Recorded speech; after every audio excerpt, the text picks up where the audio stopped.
اب یہ لوگ جو ہے یہ تو جرابوں پر مسا کرتے ہیں نا، امام شافعی کے ہاں تو ناجائز ہے۔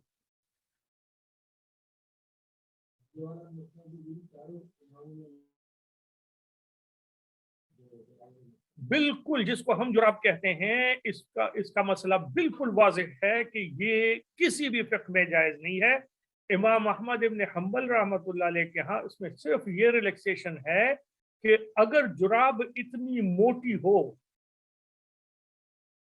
کہ وہ آپ اس کو ایسے رکھیں تو خود سے کھڑی ہو سکے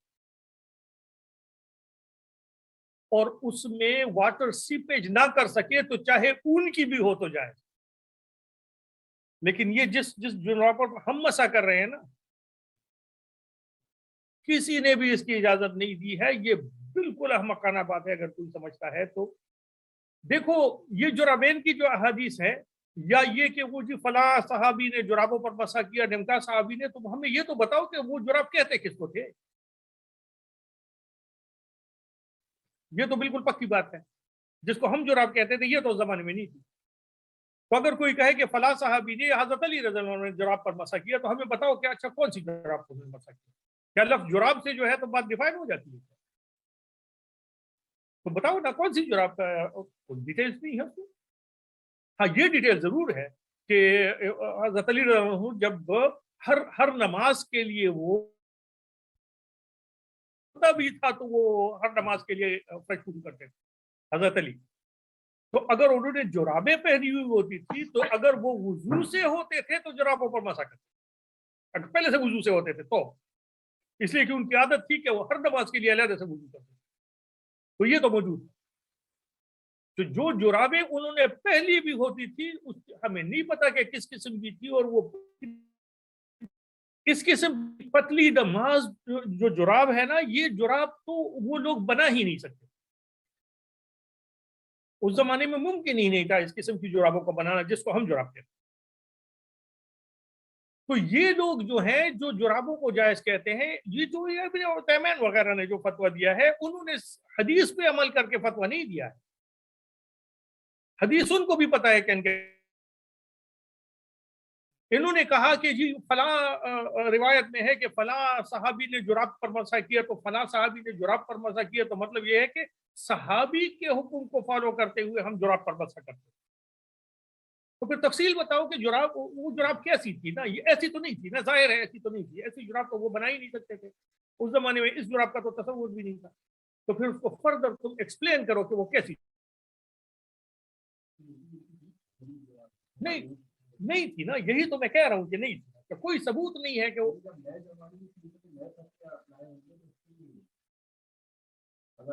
دیکھو مسئلہ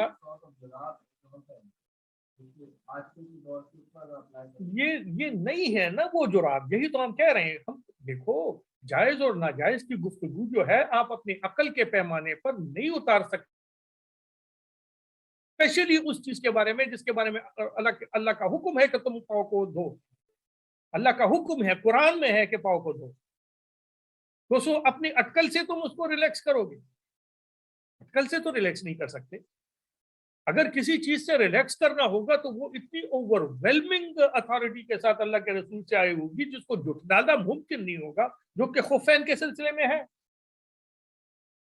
تو کسی کو بھی اختلاف نہیں ہے کہ خفین پہ مسئلہ ہوتا ہے، اس لیے کہ رسول اللہ صلی اللہ علیہ وسلم نے کیا۔ رسول اللہ صلی اللہ علیہ وسلم کے سامنے بھی کیا 52 سے زیادہ روایات موجود ہیں کہ رسول اللہ صلی اللہ علیہ وسلم نے خفین پہ مسا، اس لیے ہم خفین پہ مسا کو جائز کہتے ہیں۔ ایسا نہیں ہے کہ وہ جو ہے تو ایسے ہی ہم کہہ دیتے ہیں، اپنی عقل سے کوئی ہم نے نہیں کیا۔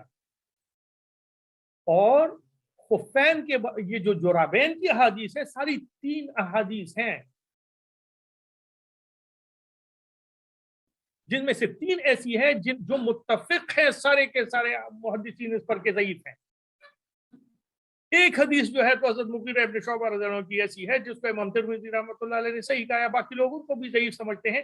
تو ایک کیا اوور ویلمنگ وہ ہو گئی، ایویڈنس ہو گئی جس کی بنیاد پر ہم اللہ کے صریح حکم کو ریلیکس کرتے پھر یہ کہاں، یہ کون، اس کو کون جائز کہتا؟ کوئی بھی نہیں کہتا۔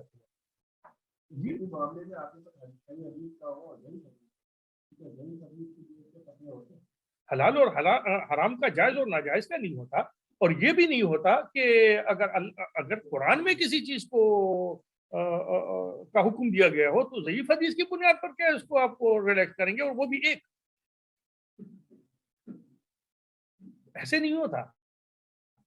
دیکھو اگر ایک روایت ہمارے پاس ایسی ایک بات ہمارے پاس 15 ذریعوں سے آئے اور وہ 15 کے 15 ضعیف ہوں, لیکن بات یہی ہو, تو اس کو ہم کہہ دیتے ہیں کہ بھائی یہ سارے کے سارے جو روایتیں ہمارے پاس آئی ہیں سب کی سب ضعیف ہیں, لیکن اتنی زیادہ تواتر کے ساتھ ضعیف احادیث کے ہی ایک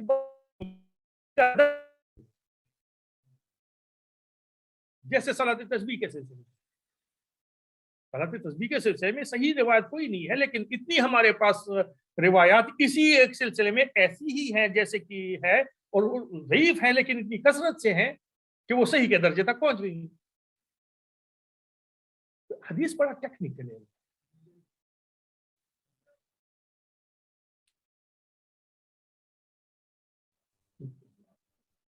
ڈپینڈ کرتا ہے نا, ڈپینڈ کرتا ہے. اسی لیے تو میں کہہ رہا ہوں نا, وہ پھر سچویشن پر ڈپینڈ کرتا ہے کہ حسن حدیث جو ہے یہ کیا بالکل ایگزیکٹلی اسی کی ہے یا اس کے طرز کی ہے, یا یہ جو ہے تو کیا وہی بات کہہ رہی ہے, یا یہ جائز اور ناجائز کے بارے میں ہے, یا یہ فضائل کے بارے میں ہے, یا کس چیز کے بارے میں. اگر جائز ناجائز کیسے,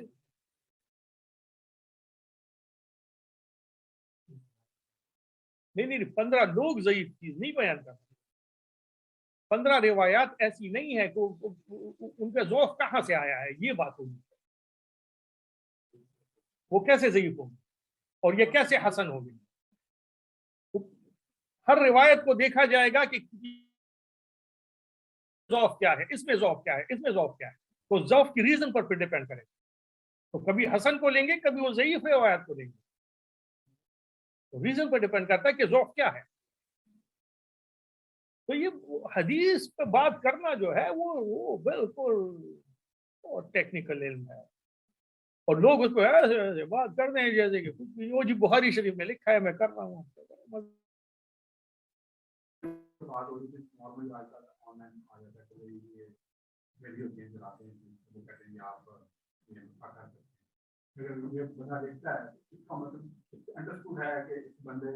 جو بنائی ہے کیونکہ اگر وہ یہ کہہ رہے ہیں صاحب ہو سکتا ہے, اس کا مطلب یہ ہے کہ آپ فردر انویسٹیگیشن کرنے کی ضرورت نہیں. آپ کو مقصد یہ ہے کہ وہ اس بات پہ کرنے سے عام پہ نہیں ہو سکتا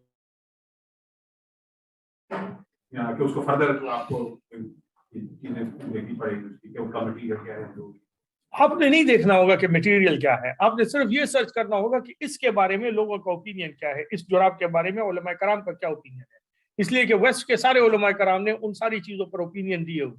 اب جیسے سیل سکنس ہے نا, سیل سکنس کے بارے میں لوگوں کے اوپینین موجود ہے کہ جائز, تو جائز ہے.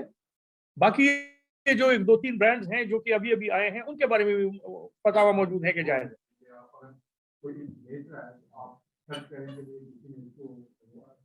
اتھینٹیکیٹ کیا ہے یا نہیں, وہ تو ظاہر ہے, وہ ہو سکتا ہے کہ پوری بات کو سمجھا نہیں ہو, اور اس نے صرف جو ہے تو وہ سپرفیشل سی اس کی بیس پہ کیا, وہ تو اپنا پروڈکٹ بیچنا ہے, اور صحیح بھی ہو سکتا ہے.